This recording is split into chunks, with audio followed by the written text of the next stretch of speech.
జీ5 ఉండగా మీ favourite TV shows ని మీరు అస్సలు మిస్ అవ్వలేరు. Complete free.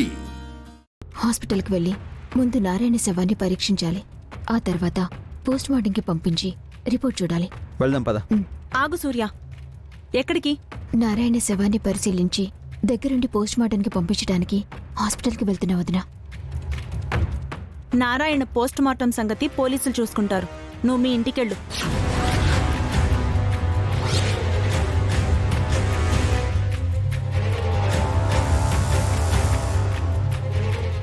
ఈ టైంలో తను మనల్ని వదిలి ఇంటికి వెళ్ళిపోవడం ఏంటక్క? అదే మనకు మంచిదిరా. చూడు సూర్య, ఇంతవరకు నువ్వు మాకు చేసిన హెల్ప్ చాలు. ఇక మా సంగతి మేం చూసుకుంటాం. నువ్వు బయలుదేరు. ఏమైందక్క సడన్గా మీకు?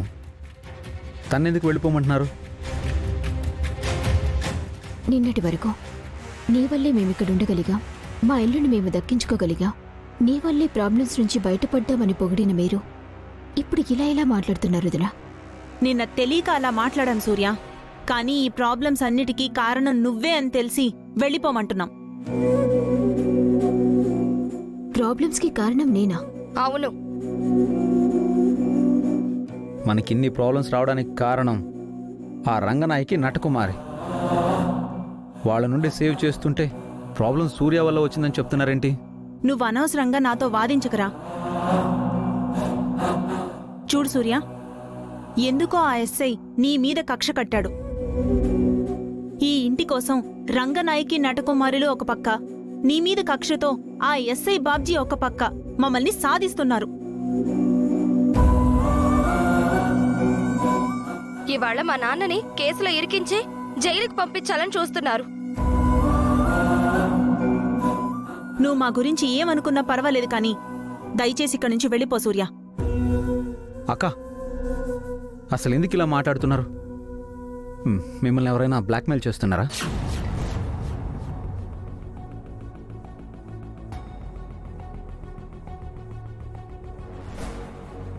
బెదిరిస్తే భయపడిపోవడానికి మేమేం చిన్నపిల్లలం కాదురా. సరే వదినా. సూర్య, నువ్వేంటి వాళ్ళేదో మాట్లాడుతుంటే అర్థం చేసుకోకుండా నువ్వు కూడా నువ్వెక్కడికి వెళ్ళడానికి వీల్లేదు. అయితే మేం వెళ్ళిపోతాంరా.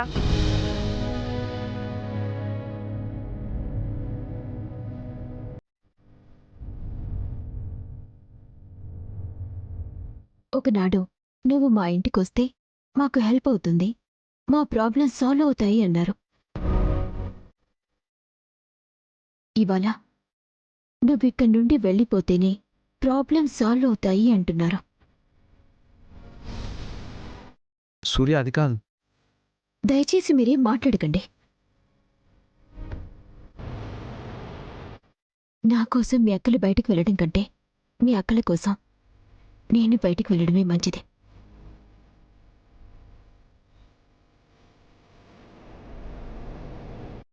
ఆ రోజు మా ఇంటికొచ్చి పిలిస్తే నేను మీ ఇంటికొచ్చింది. ఈరోజు వెళ్ళమని ఆర్డర్ వేస్తే వెళ్ళిపోతుంది. మీరు బావుండాలని వదినా. నేను దూరంగా ఉంటేనే మీరు బావుంటాము అని మీరు నమ్మితే వీలైనంత దూరంగా ఉంటాను. ఏంటి, మేం వెళ్ళిపోమంటే వెళ్ళిపోవడమేనా? వెళ్ళకే ఏం చేయాలి? ఇది నా ఇల్లు, మీరంతా నా వాళ్ళు. ఇంట్లో నుంచి వెళ్ళిపోమనడానికి మీరెవరూ అనొచ్చుగా. ఇందాకే వెళ్ళిపోమన్నారు కదా, మళ్ళీ ఇప్పుడేంటి? ఇందాక నటకుమారి ఇంట్లో ఉంది కాబట్టి నిన్ను వెళ్ళిపోమన్నావు, ఇప్పుడు అది లేదు కాబట్టి ఉండిపోమంటున్నావు, అంతే.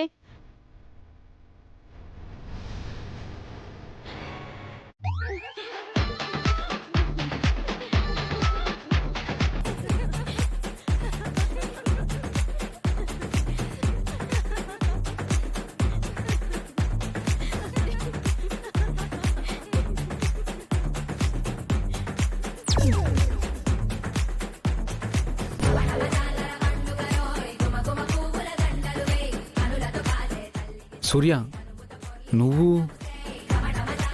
అసలేం జరుగుతుంది ఇక్కడ? అందరూ కలిసి నవ్వుకుంటున్నారేంటి?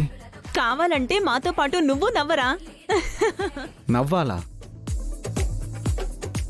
ఇందాకే కదా ఏడిపించారు, ఇప్పుడు నవ్వమంటున్నారు. నాకేం అర్థం కావడం లేదు. ఏం లేదండి, ఎలా అయినా నన్ను ఇంట్లో నుంచి బయటికి పంపించేస్తే ఆ రంగనాయకి పని ఈజీ అవుతుందని ప్లాన్ చేసి ఆ నటకుమారితో మీ అక్కలతో నన్ను ఇంట్లో నుంచి బయటికి పంపిస్తే మావయ్య గారిని విడిచిపెడతామని చెప్పించింది. నిజమా? నిజం తమ్ముడు. అందుకే మేమందరం కలిసి ఇలా నాటకమాడాం. సూర్యని నిజంగానే ఇంట్లోంచి పంపించేస్తున్నట్టుగా దాని ముందు నటించాం. ఆ పిచ్చి మొహంది సూర్య నిజంగానే ఇల్లొదిలి వెళ్ళిపోయింది అని నమ్మేసి నాన్నని విడిపిస్తానంది.